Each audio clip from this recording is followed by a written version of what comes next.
From KUNC and the NPR network, this is In The NoCo. I'm Erin O'Toole. Every year in a historic mining town in the mountains, runners lace up their running shoes and approach the starting line with their most loyal burro by their side. Let's do this. That's the start of the annual Pack Burro Race in Victor, southwest of Colorado Springs, where athletes and burros run side by side over mountain trails and roads. Pack burro racing is the official summer heritage sport of Colorado.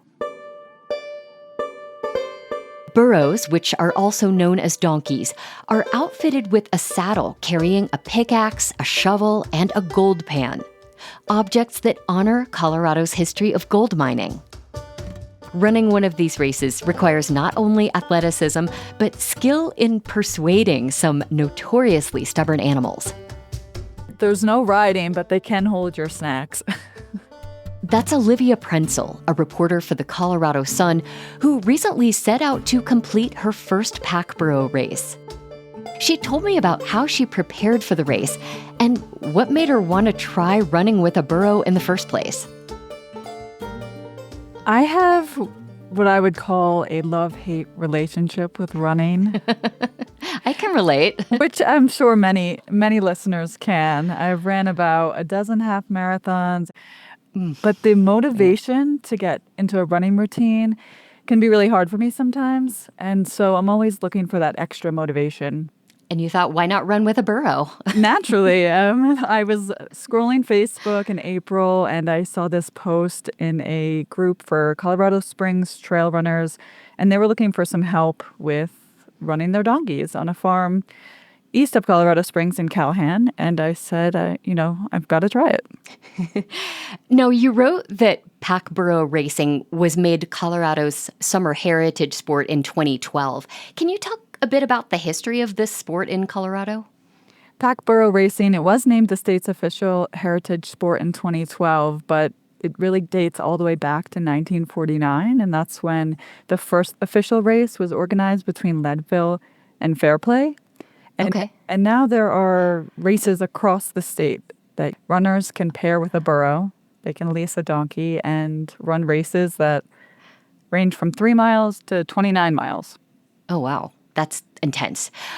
Olivia, would you describe the scene at the starting line of the race that day in Victor? It was such a funny scene to me because in the middle of this main street in this mountain town, you see donkeys flooding the street. It was just a scene that I've never seen before. And then everything happened so quickly for me. Each runner was right next to their donkey, and then the gun went off, and 71 donkeys, their ears went straight up into the sky. They're very alert. Okay. And they started sprinting uphill down the main street, and we just headed towards the hills. Now, you don't have your own burro. You leased one for race day. But you trained with a couple of different burros beforehand. What was it like to train for a pack burro race? I would go out to the farm on Sundays, and for me, it was important to build a bond with the burro. I knew very little about how donkeys behaved before I started this journey, and they were my teammate for this race, so I wanted to get to know them. Mm-hmm. So training, I went out, I did some farm chores on the farm, moving hay, scooping poop, and brushing the burro, and really gets them in the mood to run. You did end up finding a great running partner named Indy. Yeah. Tell me where Indy came from and what was it like to run with him? Indy was this very cute brown donkey. He was actually captured in Nevada during a roundup by the Bureau of Land Management in 2020. And these roundups are conducted by the federal government to manage the wild Mustang and burro population.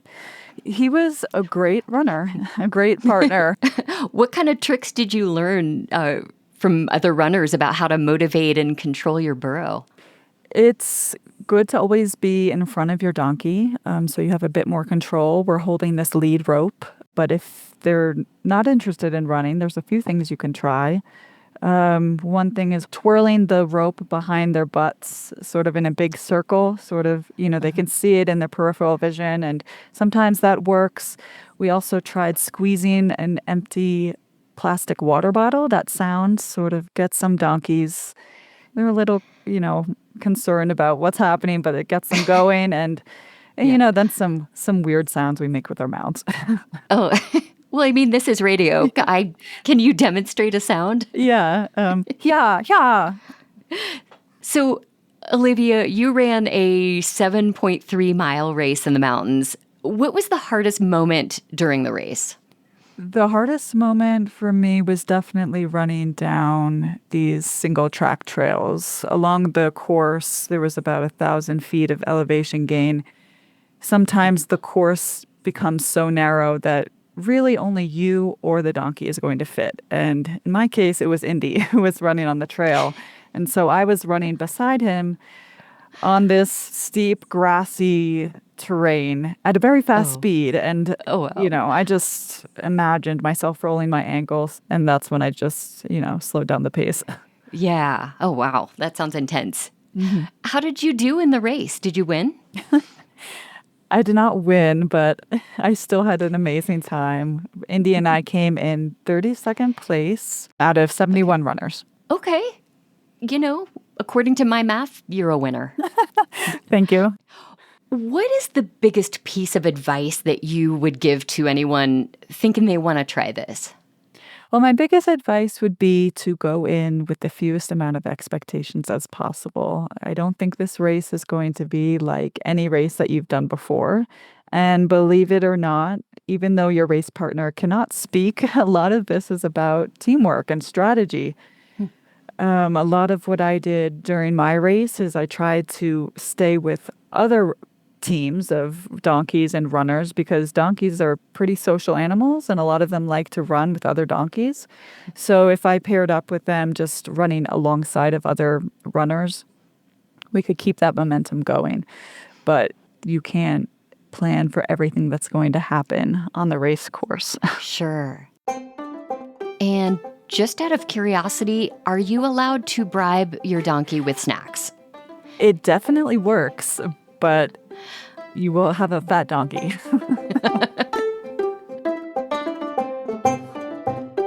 Olivia Prenzel of the Colorado Sun wrote about her first pack burro race recently. If hearing that conversation made you want to hit the trail with your own racing burro, we have a link to learn more about that in our show notes and at KUNC.org. We'll also point to a list of upcoming burro races, including one in Larkspur on September 13th and another in Frederick on September 20th, just in case you're dying to see one of these for yourself. You can also see photos of Olivia and Indy during the race on our website. While you're there, you can catch up with previous episodes of In The NoCo that you might have missed. Our website, again, is KUNC.org. That's it today for In The NoCo. I'm Erin O'Toole. Thanks so much for listening.